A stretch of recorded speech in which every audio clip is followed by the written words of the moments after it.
Welcome to the Donald POV. I'm Donald Fitzgill Jr. bringing you my point of view on everything I want to talk about, literally everything, and trust me, I've got a lot to say. So without further ado, let's go.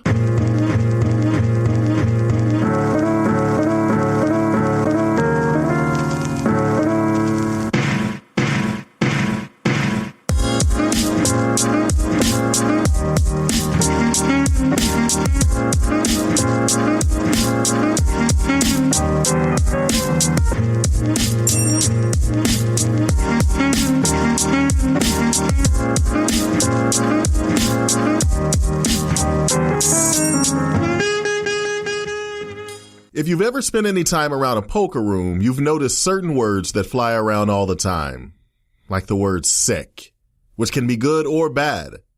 Sick beat, bro. That's so sick. Sick call, man. There's the term pot odds, which some people use correctly and some don't, but everyone that says pot odds is essentially saying, I'm getting such a good deal for my money that I have to play. FYI, most of the time when people say pot odds out loud and then just casually throw chips into the pot, they usually don't have much. Then you get into poker nerd territory, as if it wasn't nerdy enough to begin with, where people start throwing out certain terms like expected value, combinations, relative value, ranges, equity, game theory optimal, and exploitative strategies. Then there's another term that people throw around all the time, and few can actually explain it to you. And that's variance.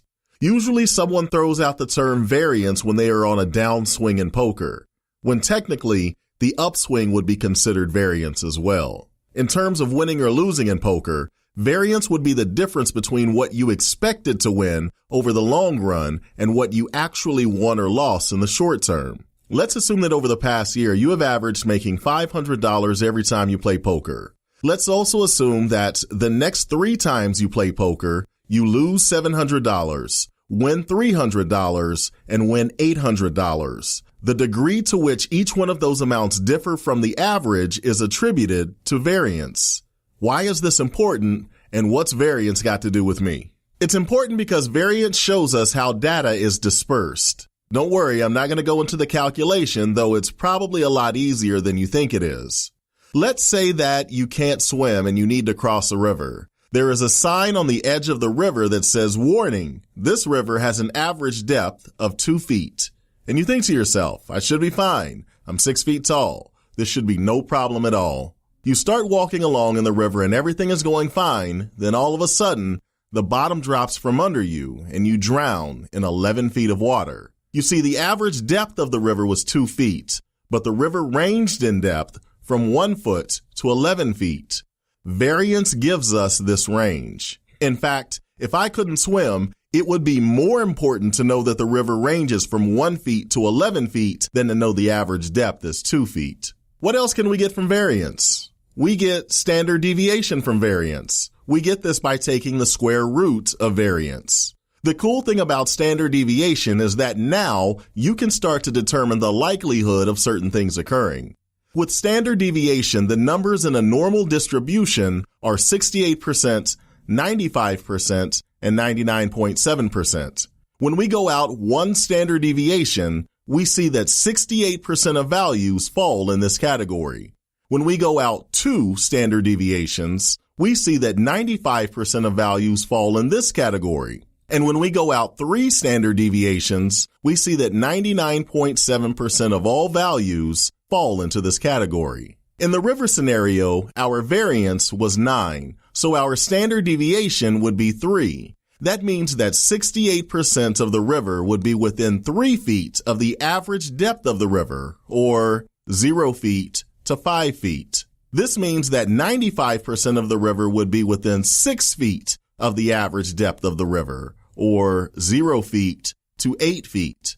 And 99.7% of the river would be within 9 feet of the average depth of the river, or 0 feet to 11 feet. When you begin to delve into the more advanced areas of technical analysis, you will see tons of models built on the basic statistical principles of average, variance, and standard deviation. For those who want to learn how to trade off candlesticks and analyze trend lines, and monitor Bollinger Bands, might I suggest first looking into basic statistics and gain an understanding of three things: averages, variance, and standard deviation.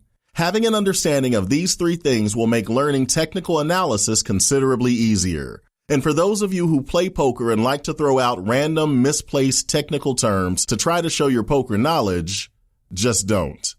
Yeah, don't do that. Till next time.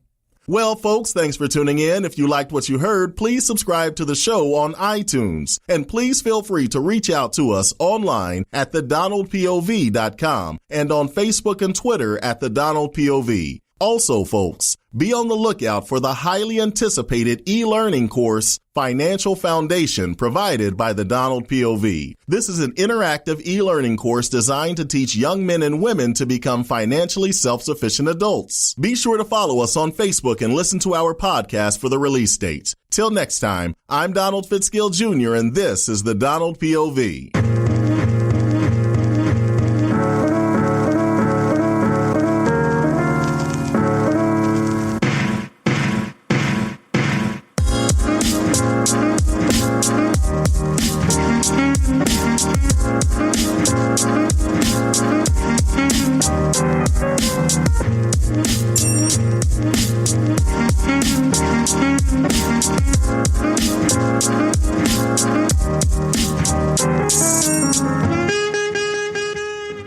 Brought to you by the Speakeasy Sound Company. I'll holla.